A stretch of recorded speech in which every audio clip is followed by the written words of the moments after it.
Assalamualaikum warahmatullahi wabarakatuh. Shalom, Om Swastiastu, Namo Buddhaya, Salam Kebajikan. Kembali lagi di channel kami, Mahawira Channel, sebuah channel yang akan menyajikan konten-konten horor yang menarik untuk didengarkan. Kali ini saya akan bercerita tentang kisah horor seputar pesugihan lagi. Karena ternyata diakui ataupun tidak, banyak orang-orang di Indonesia, terutama di Pulau Jawa, masih banyak yang mempraktekkan ilmu pesugihan ini. Kita langsung masuk ke ceritanya. Sebut saja namanya adalah Ardia.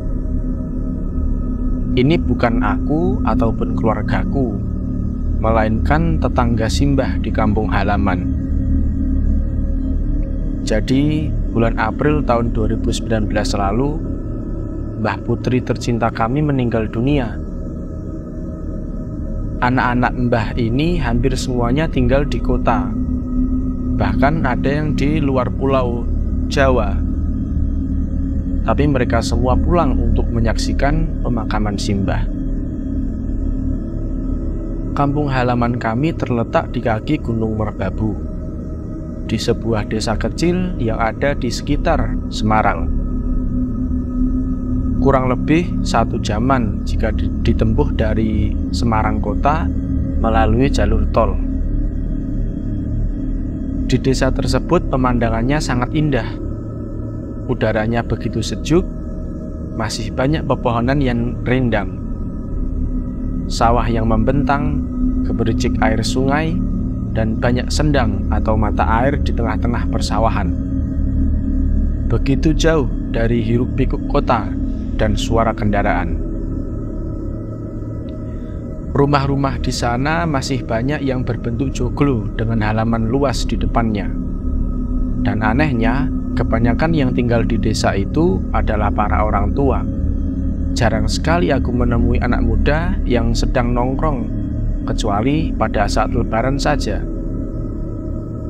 Desa akan menjadi sangat ramai dengan bermacam kendaraan plat luar kota terparkir di rumah-rumah sederhana di desa itu. Singkat cerita, pada saat malam 7 harian Simbah, semua anak-anak Simbah berkumpul di rumah sederhana Simbah. Kami semua saling bercerita, bahkan hingga tengah malam. Hingga akhirnya anak bungsu Simbah datang bergabung dan mulai menceritakan kejadian yang aneh atau bersifat mistis. Semingguan sebelum Mbah meninggal, ternyata di desa gempar tentang pesugihan kethek atau monyet. Semua ini berawal dari pemilik rumah yang berada sekitar 50 meter dari rumah Simbah tiba-tiba sakit keras, padahal usianya masih muda dan sebelumnya tidak ada riwayat sakit apapun. Karena tak kunjung sembuh, akhirnya mereka memanggil orang pinter, atau bisa dikatakan orang yang bisa mengobati layaknya paranormal. Setelah mengobati tetangga Simbah tersebut, Mbah paranormal tadi pamit untuk pulang. Dia kemudian keluar lewat pintu samping rumah Mas Edi. Mas Edi ini adalah tetangga Simbah yang tadi, yang mana di seberangnya ada sebuah rumah pengusaha kerupuk yang belum lama tinggal di situ.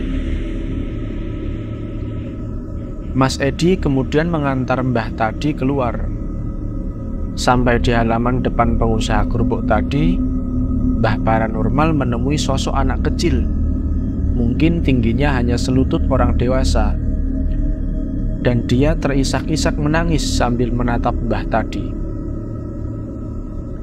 Lalu Mbah paranormal tadi bertanya pada sosok tadi, "Kowe sopo? Kok ayah wene rung mlebu omah? Kamu siapa? Kok jam segini belum masuk rumah?" Sosok tadi kemudian menjawab, "Aku dipateni karo mbokku. Aku dibunuh sama ibuku." Ia sambil menangis, sambil menunjuk rumah si pengusaha kerupuk tadi.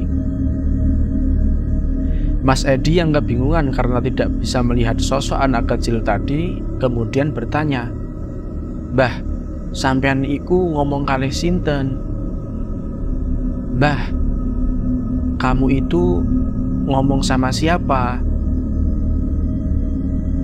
Dan saat mbah tadi menunjuk sosok anak kecil tadi, seketika anak kecil tadi melompat ke atap rumah si pengusaha kerupuk.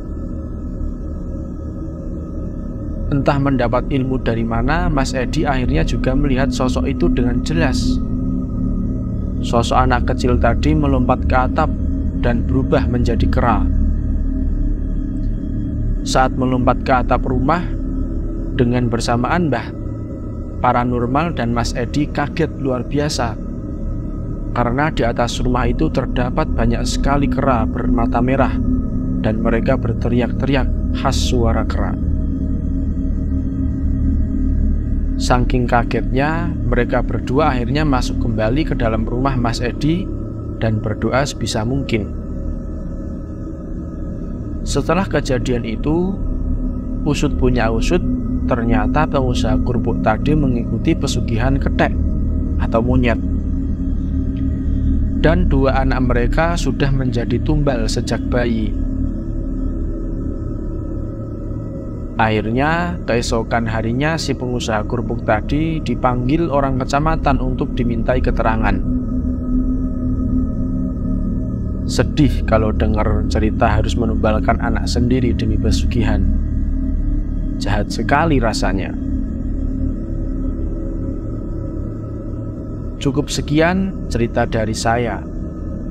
Karena ini bukan pengalaman pribadi, melainkan pengalaman dari tetangga rumah di kampung halaman.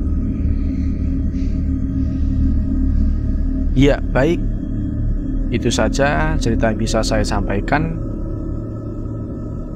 Dari situ mungkin kita bisa lihat bahwa ternyata masih banyak orang yang menggunakan ilmu gaib atau makhluk halus, minta bantuan makhluk halus untuk memperlancar usahanya. Terkadang ada yang menggunakan susuk untuk mempercantik, memperkuat, dan segala macam. Tapi yang terpenting adalah ketika kita bekerja sama dengan makhluk gaib, sudah pasti kita harus mengorbankan, baik itu keluarga kita sendiri ataupun kerabat atau tetangga yang akan menjadi tumbal. Bahkan tidak sedikit yang mengorbankan dirinya sendiri untuk menjadi tumbal bagi makhluk halus tadi. Cukup sekian cerita dari kami. Terima kasih banyak telah mendengarkan cerita dari kami. Wassalamualaikum warahmatullahi wabarakatuh.